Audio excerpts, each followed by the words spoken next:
सास बनने की ट्रेनिंग। सुधा के बेटे की शादी होने वाली थी और वो इतनी एक्साइटेड थी कि आज मैं ऊपर आसमान नीचे, आज मैं आगे जमाना है पीछे। अरे हाँ भाग्यवान, तू सबसे आगे ही है। लेकिन हुआ क्या है? सास बनने वाली हूँ मैं। अरे घर में एक नया सदस्य आ जाएगा, कितना अच्छा लगेगा ना। आप और राहुल तो ऑफिस चले जाते थे और मैं पागल की तरह घर में अकेली।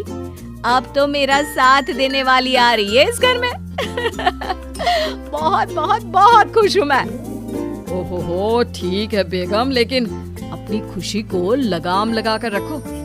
क्या पता कैसी आए, तुम्हारा साथ देने वाली आए या फिर ऐसी आ जाए जो तुम्हारी शक्ल देखना भी पसंद ना करती हो।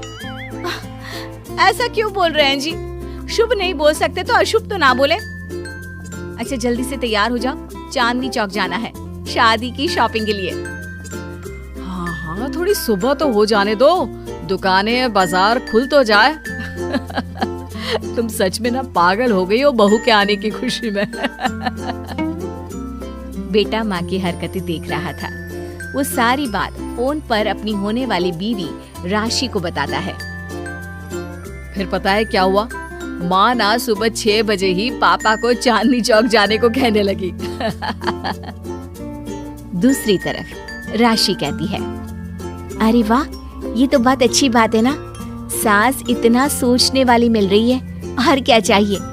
मैंने भी सोचा है मम्मी जी के साथ बहुत प्यार से रहूंगी, उनका ख्याल रखूंगी और प्यार करूंगी। राहुल भी खुश था, लेकिन बाजार में सुधा जी और उनके पति को एक अजीब सी दुकान दिखती है जिसके बाहर लिखा होता है, हमारे यहाँ सास बनने की ट्रेनिंग दी जाती है। ये देखिए जरा, लग रहा है आजकल के लोगों को कोई काम नहीं है। अरे सास बनने की भी ट्रेनिंग होती है क्या?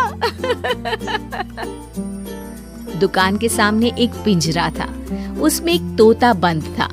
सुधा की बात सुनकर तोता बोल पड़ता है, अरे नादान औरत, अगर सास सही तो पूरा घर सही रहता है, परिवार बंधा रहता है और आने वाली जनरेशन संस्कारी होती है। लेकिन तू क्या समझेगी? जा जा आगे जा। ओए, तोते बड़ा बोल रहा है, क्यों आगे जाऊं? मैं नहीं जा रही। देखा देखा, तेरे जैसी औरत को तो सास बनने की ट्रेनिंग लेनी ही चाहिए। निकाल 1000 रुपए और जान दर, नहीं तो पूरी जिंदगी रोती रहेगी। सुधा को तोते की बात में दम लगता है। ए जी, निकालो ना जरा 1000 रुपए। अरे पागल हो क्या? जानवर की बात में आ रही हो? किस पागल आदमी की सुन रही हो, जिसे ये भी नहीं पता कि तोता जानवर नहीं पक्षी होता है।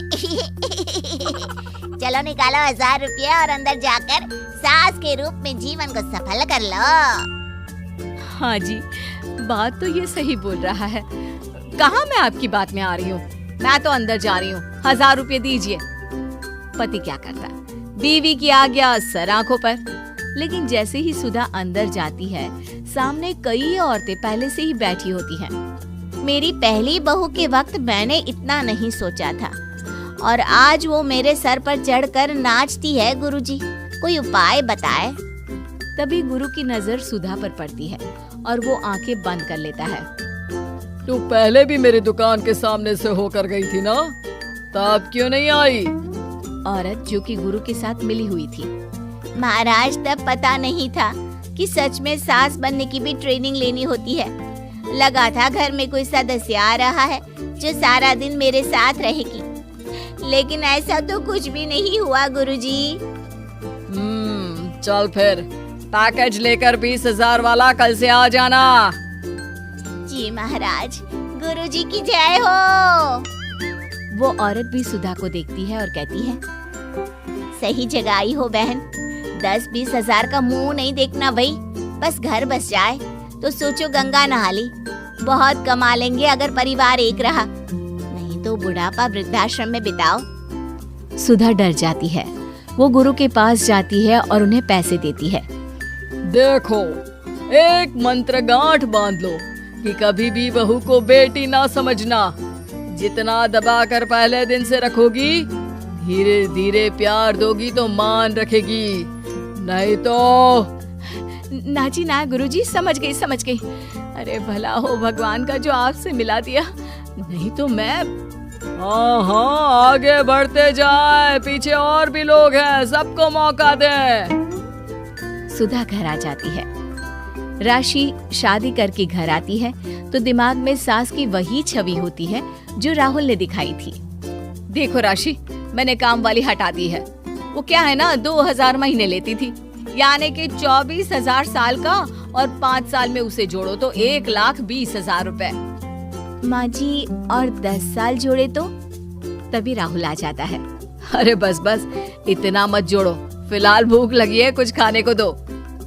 अरे पर बर्तन तो गंदे हैं ना, काम वाली तो आई नहीं, फिर बर्तन कौन धोएगा?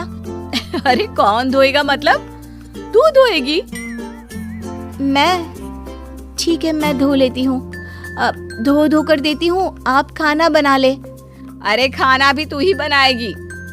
ये क्या बात होती है माँ, क्या हो गया तुझे? कल तक तो कुछ और ही बोल रही थी। लेकिन सुधा का व्यवहार सुधरने का नाम ही नहीं ले रहा था। बहू और बेटा ससुर से बात करते हैं। पिताजी, क्या हो गया है माँ जी को?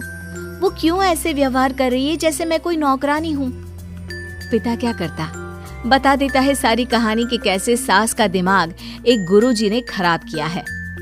सास बनने की ट्रेनिंग? तो मामला ये है, वही मैं कहूँ, कहाँ तो माँ बहू का इंतजार ऐसे कर रही थी मानो साक्षात कोई देवी आने वाली है, लेकिन व्यवहार नौकरानी जैसा।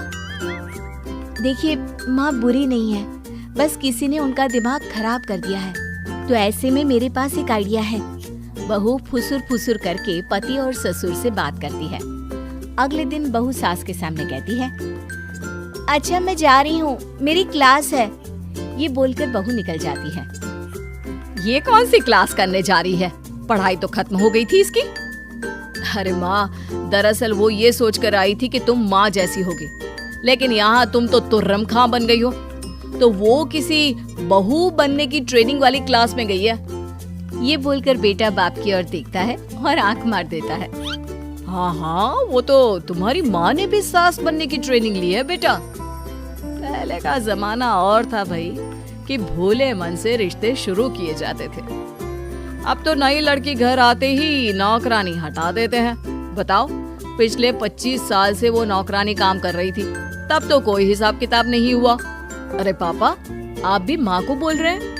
अरे माना, वो माँ समझ कर आई, घर में खुशहाली रखने के लिए हमेशा आप लोगों के साथ उठती बैठती, माँ को कभी जवाब नहीं दिया।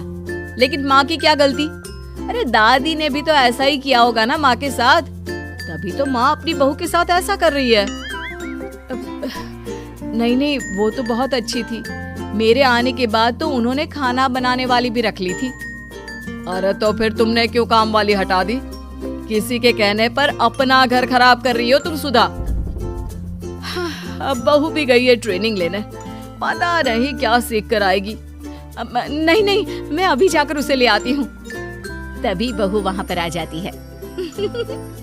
नहीं माँ जी, मैं कहीं नहीं गई थी, मैं तो सिर्फ आपके लिए ये नई साड़ी लेने गई थी। अब तो सब ठीक है ना?